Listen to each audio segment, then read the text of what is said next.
Group, I would like to start a questionnaire.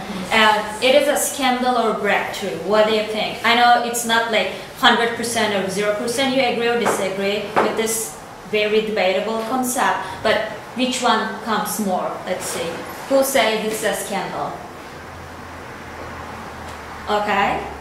Who says it's a breakthrough? And you're neutral?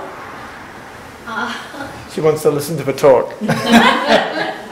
Okay, so we are favoring to breakthrough then at the beginning, and let's see, since you will have general idea about this case and the scientific background and a bit of ethical, and then we'll discuss all together and come up with an answer with this question. I know it's really hard in terms of science and in terms of bioethics as a science, and it's a very rare case since it's the first time in our history as a humans. And should I just start or wait for the people? You can. Well, we can ask the people on Skype as well. Do you think it? So Esra is asking, is it a scandal or breakthrough? And I'm turning the video to point to you so I can see you as well. I think you can proceed. Okay, sure. So before I proceed, I would like to thank Female Physicians Education Support Foundation for supporting my studies at UCSD. I'm very proud to be their full merit scholarship student.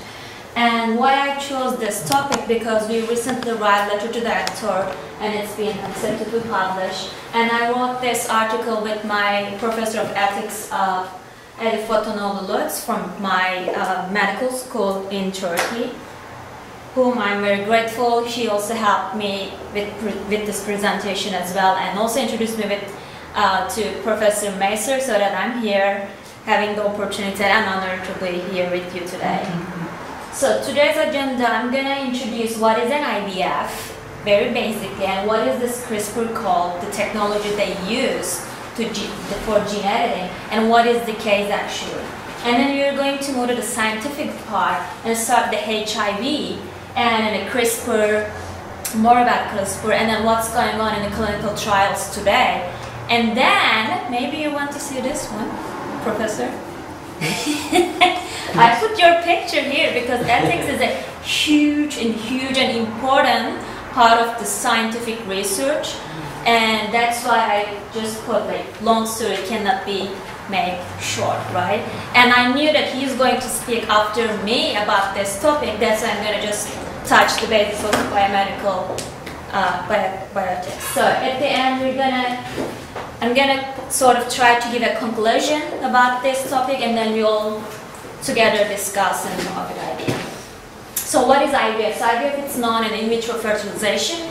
So we start with stimulating of the ovaries of the females, and then we get the ovaries from a minor outpatient surgery, and then we have the sperms, and then under the microscope we merge them together with different techniques in the lab, and then we grow them up to 5 days, and then you put it back inside the uterus, the womb, or you can freeze some.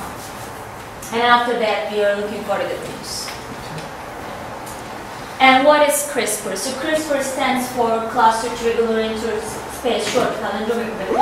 What that means is that it's a gene editing tool. As you can see here from this diagram, you can either add the gene or remove the certain genes.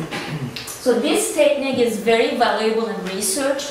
Why? Because it's also contributed from all of these different countries all together.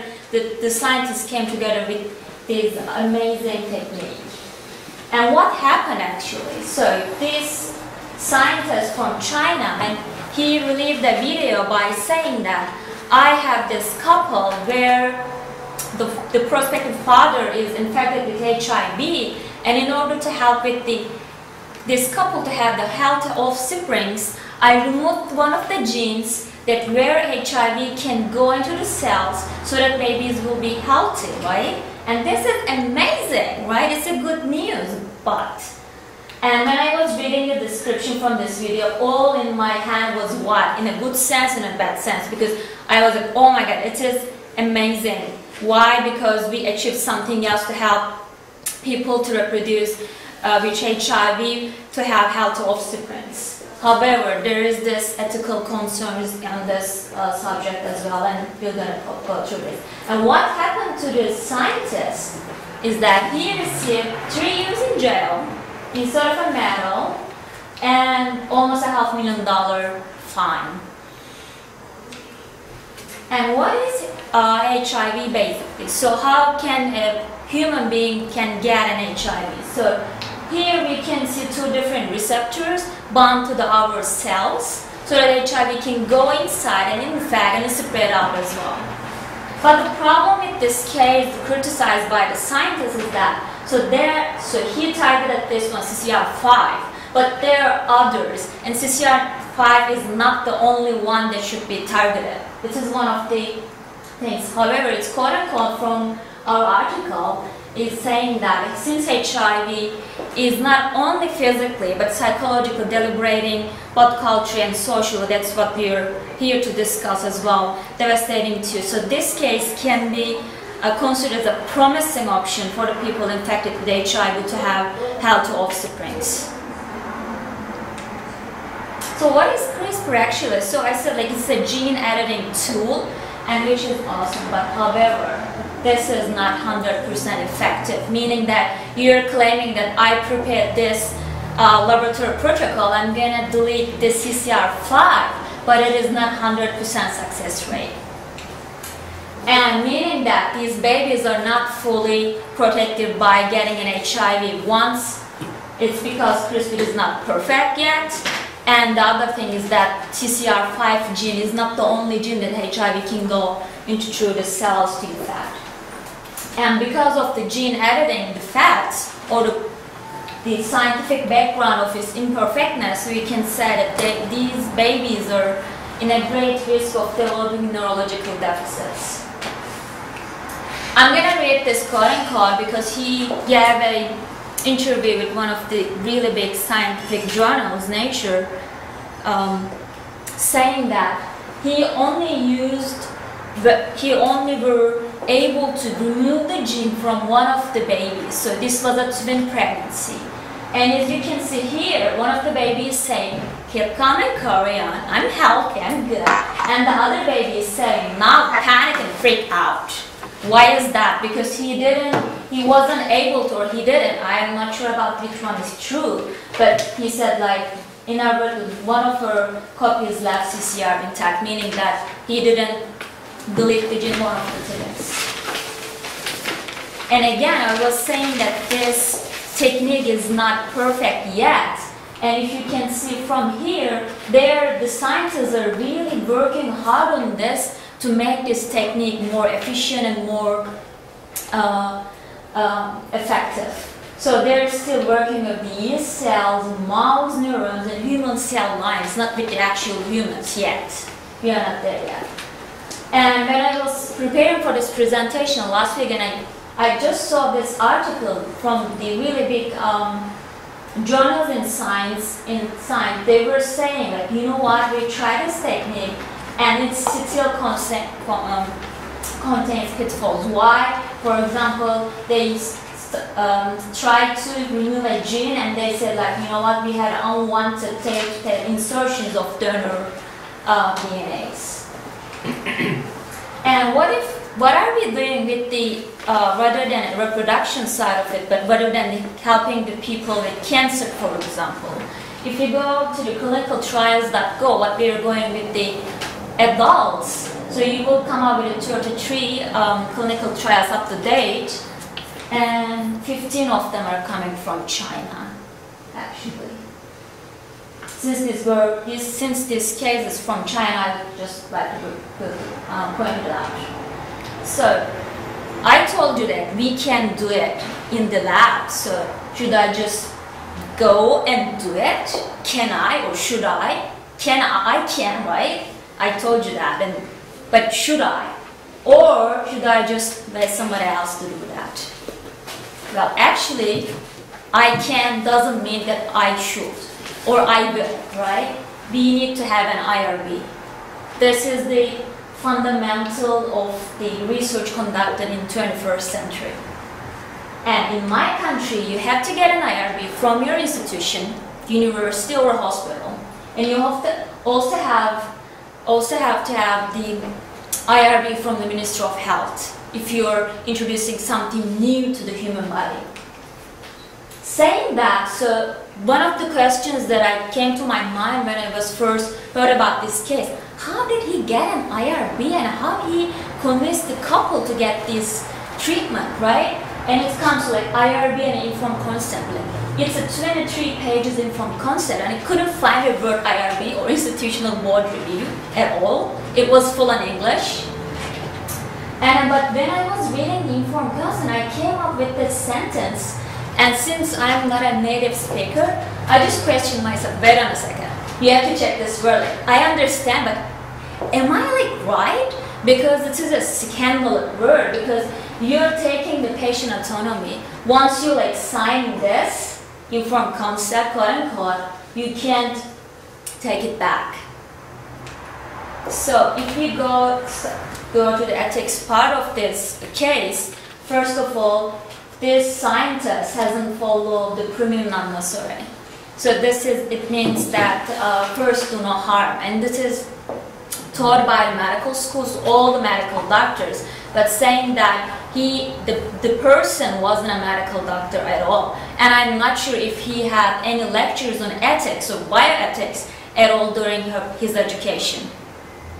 And the other thing is that I was describing still some promising animal studies are coming out from the scientists working hard on that CRISPR technology, and they're still working with the animals, not with the actual humans being yet.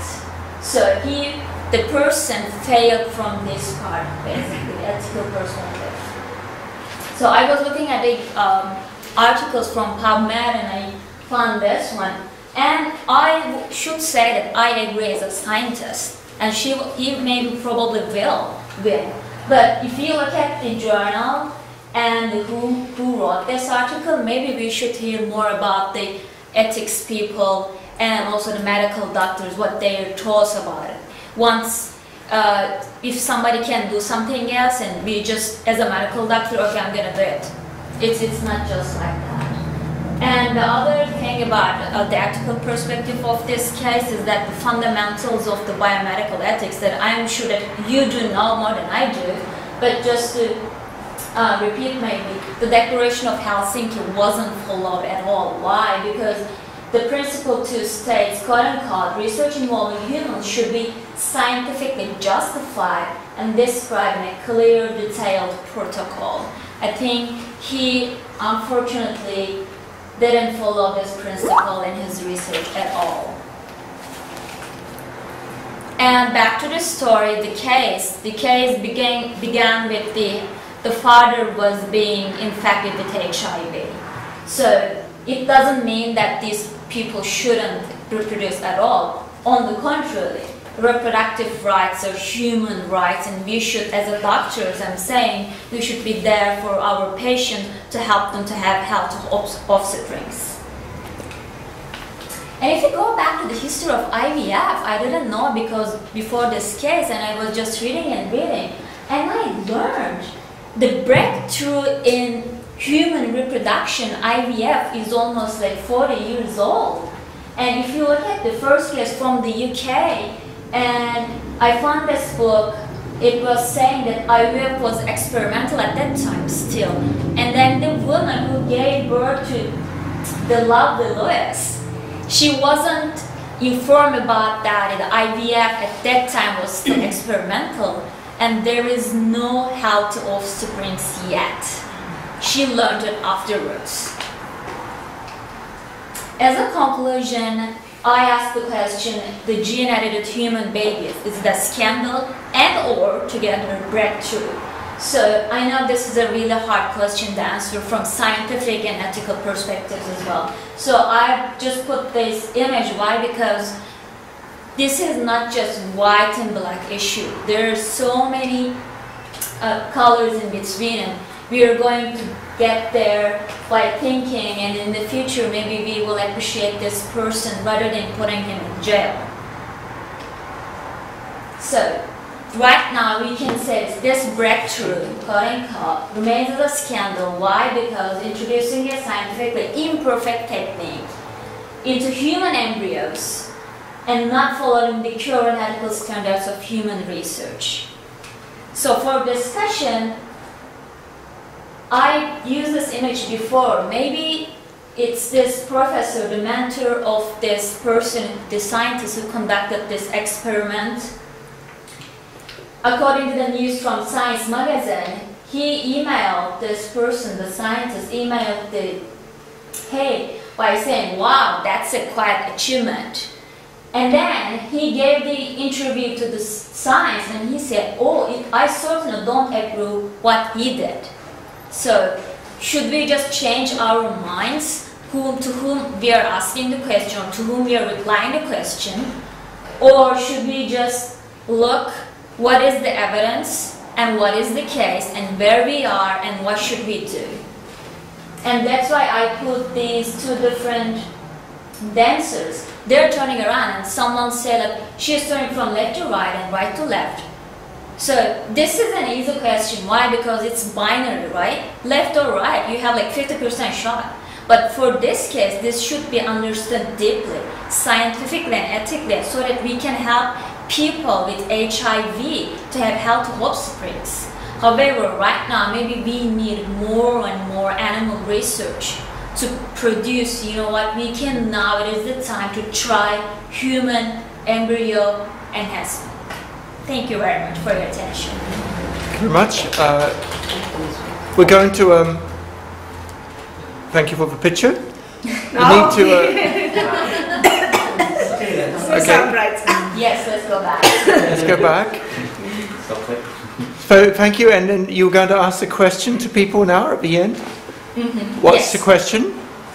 You started our day with... Yes, so you weren't all there, but the audience favored against breakthrough for this question, and then one person said nothing. And would you like to say something else? Yes.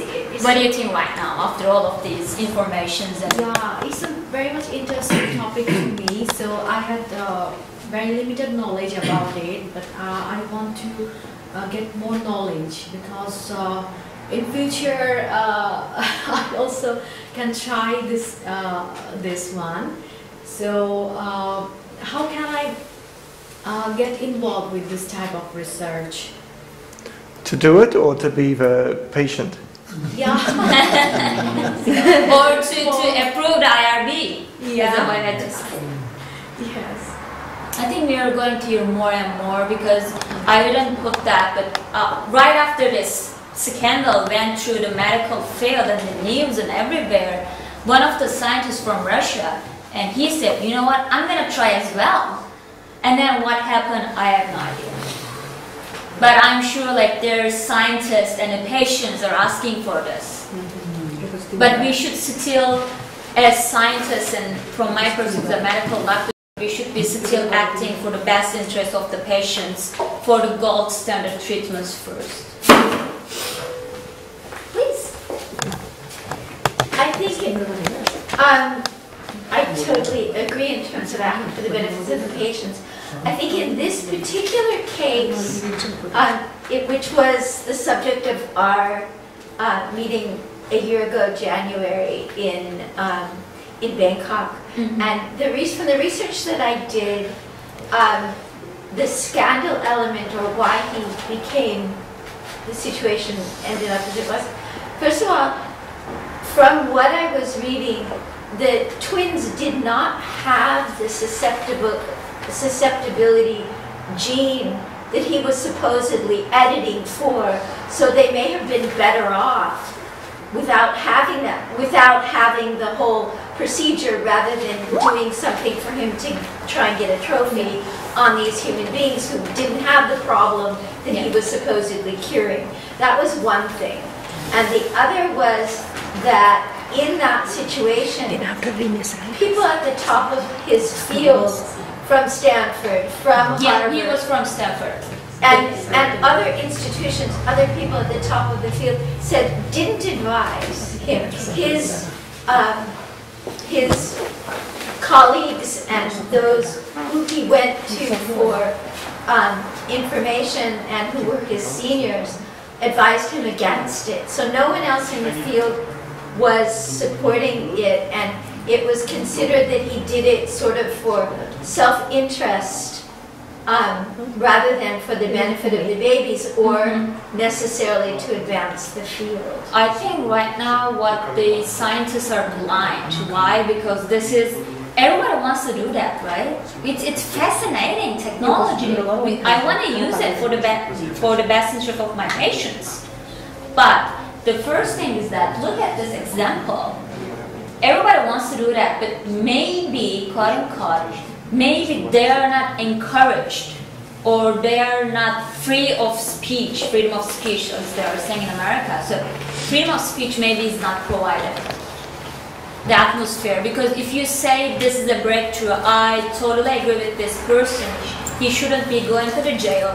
Maybe you're going to be jailed as well today. Maybe 10 years later, we are going to be talking different about this case. And maybe I will be talking, you know what, this one is the first fascinating case right now. Thanks to this case, we can do this and that and help with these people. I think the technology, I mean, it's a brilliant technology, but I think it just needs to be, what were the motives and what was the reality? Yeah, correct, in that particular case. The technology that we evolve, the technology or whatever technology to benefit people is, of course, that's preferred. But looking very ethically at what are the motives and what's the medical reality of the case, I think that was medical all reality is out of balance. We are not there yet, unfortunately. I wish we were, honestly, but we are not there yet. So, as a student of AUSN and as representing AUSN in different places, the study that you presented right now, as a student of AUSN, this is the most important topic for us. And the first thing we study about bioethics comes under this topic. And I remember the days when I was in Arizona in the university and studying with Dr. Macer and other professor that we were discussing about the Nuremberg Code, the Code of Helsinki, and all of this is in our course in bioethics in AUSN. So I think just to interrupt, I learned all of this through my medical school ethics courses. That's why I knew this. And then I think we also have IRB in AUSN. So everyone who applied for the research or for the thesis have to go through the IRB process, and I think we are practicing it, and that's what I want to tell about AUSN. This is the standard of care, right? And absolutely agree. I think you have a comment or question? No. Okay. So who thinks it's a breakthrough still? Is it a breakthrough? Put your hand up. It's a breakthrough? See, you changed your mind. Is it a scandal? Who says it's a scandal? It's a potential breakthrough. It's certainly a breakthrough. It can be a scandal and a breakthrough. It's the appropriate application of the breakthrough that needs to be followed ethically. Yes, ethically and scientifically. It's just like how technology came in and people are saying whether technology is a boon or a curse. And today we have accepted everything. Yes, for example, I heard this funny story when people like invented the TV and other few technology things that we are using today. And then the engineering school said, let's shut down the schools, we fund everything else. You know, we know this much, but we need to know a lot. And so somebody else would like to talk about this cultural aspect of this issue? Well, just before that I thought it's a breakthrough for this thing, new technology, but after you presented something like I changed my mind. There's something like the ethical issue that involved with that. And I just want to make a new word for myself. They kind of combine with scandal and breakthrough. Become a scan through it. Okay? That is awesome. So scan through this issue that whether it's which one is bad or good, and find a balancing before making the proceed this. So basically, I think this is a new technology that not many cases successfully yet. Can you see the cases? So I think we should wait for that and see if people want to make it happen. So it's about the consent, right?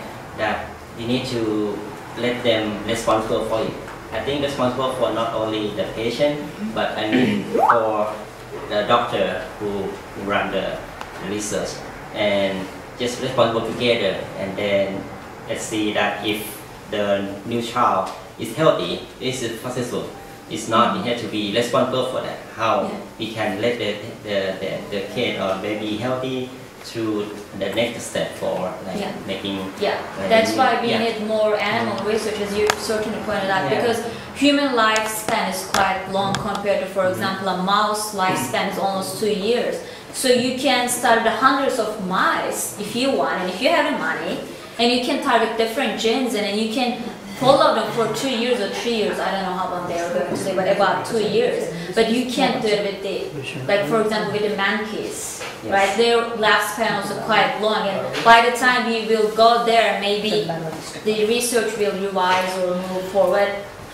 I think it depends on the individual decision that whether do or do not do. It could be scandal, it could be breakthrough, and become scan through.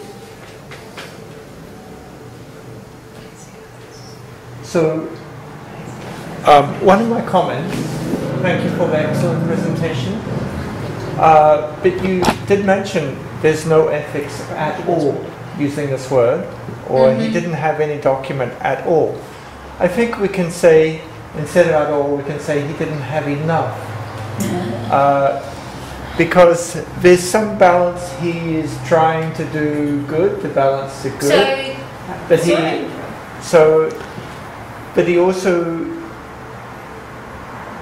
one of the alleged allegations of him is that he forged the ethical approval documents, the signatures, which, because we can't really see the original, we don't know.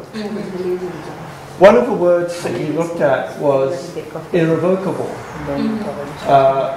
Now, in a sense, what does this mean, non-revocable? If you are doing the germline gene therapy on a baby, it is technically non-reversible. So actually, it is reasonable to say in the informed consent document it's non-revocable, because once you do the germline gene therapy on a baby, you can't reverse it. So actually it is non-revocable. By its nature. By its nature. Okay. So the germline gene therapy will have to have this sort of thing. It's non-revocable. The same as if I'm going to remove one of your kidney, in a sense it's non-revocable, although in the future you could get a donor kidney, but it's not going to be your kidney coming back. Yes. So sometimes we have to give ethics approval for non-revocable things, like I'm going to have half my brain taken out because I have a brain tumor. You can't get it back. What do you think? That's correct. For example, just ovarian cancer cancer debulking surgery came to my mind, and we just remove the ovary, we remove the uterus, we remove the tubes, we remove the lymph nodes if they're like kind of positive depending on the surgery. So you're absolutely correct, and I'm glad that you brought this, because I never thought about like this, because all I thought was about this, the word was patient autonomy. Because what I learned from medical school is that patients has autonomy, and if you're putting it informed consent, look, this is the study and sign here, but we are always saying, you know what, whenever you have time, you have a right to leave the study. But here, there is no door. You're locked in the door. And that's why this is the only thing I thought of. And really, thank you. I appreciate it. We're saying, like, if I become a monk, it's revocable because you can change your mind later if you want to. But if you have a major surgery, then this is a challenge. So maybe about, for example, major surgeries. I would like to add that those major surgeries are standard of care and well established scientifically. But the first ones are never standard. Yeah, so that's the challenge. As you mentioned, that Louise Brown, the first time, yeah, so we have to start somewhere. So that's the challenge here. I agree. But we need to have a reasonable amount of doubt, and so we're going to come back to this topic in my presentation later, and I think we should have a good discussion about this one. Does somebody else, Suma, do you have some questions? Because she asked a good question now, whether culturally we have anything to do with this. And I don't know, because if you look at, before science advanced and technology advanced many years back, if you look at ancient texts and all that, they do speak about the history of civilizations or generations in the genes and the memories that are written. So people who are looking at pure genes, who I'm talking about selective genes, with high profile elitism, that they are somewhere higher, I don't think they will go for this very quickly. For example, I would think of Amish people. Yeah. So culturally, I think it is not very acceptable, but if science advances and there's more success and people look at everyone as one, then I think this thing will be accepted. I think we're all agree that we need time. Any other questions? Yes, Maria, please. Not a question but a comment. Yeah. Would you show me the final slide? This one. This one, yes. I think your topic is scandal, also breakthrough, also possibility have, or sometimes possibility or Scan through it. No. Yeah. But if we focus on the white part or black part, You're seeing two different things, right? different scandal or breakthrough. But in a realistic life, we have to everything put together. Yes. Holistic manner. Yeah, so that's why I put and or. Yeah, that's why we have a Amazing. perspective point of view, and we have to, medical people try to research holistic Yes. and realistic, and many things put together, but it's difficult, but maybe our mission. Yes. Thank you so much. Thank you. It's a really nice. Yeah, actually that picture, that reminds me of probably the most famous photograph from the Vietnam War that changed opinion in the United States. I think Carla will remember this photograph of the little girl naked who was burnt from the napalm coming out of a village, because that's a scandalous photograph of a naked girl, but she was burnt. Yet that was a breakthrough, because in public opinion, people could see. Yeah, so in a sense there's an image. Psychological test, right? Sorry, what? We use for psychological test. I'm sorry, I couldn't hear you. Psychological test, we use picture. Oh, yes. Yeah, they say like, what you see first in 10 seconds or something. Yeah. Also correct. Is it here? Right. This is about your perspective. It's. I'm sort of getting dizzy watching that. Okay. Any other comments, anyone? One goes.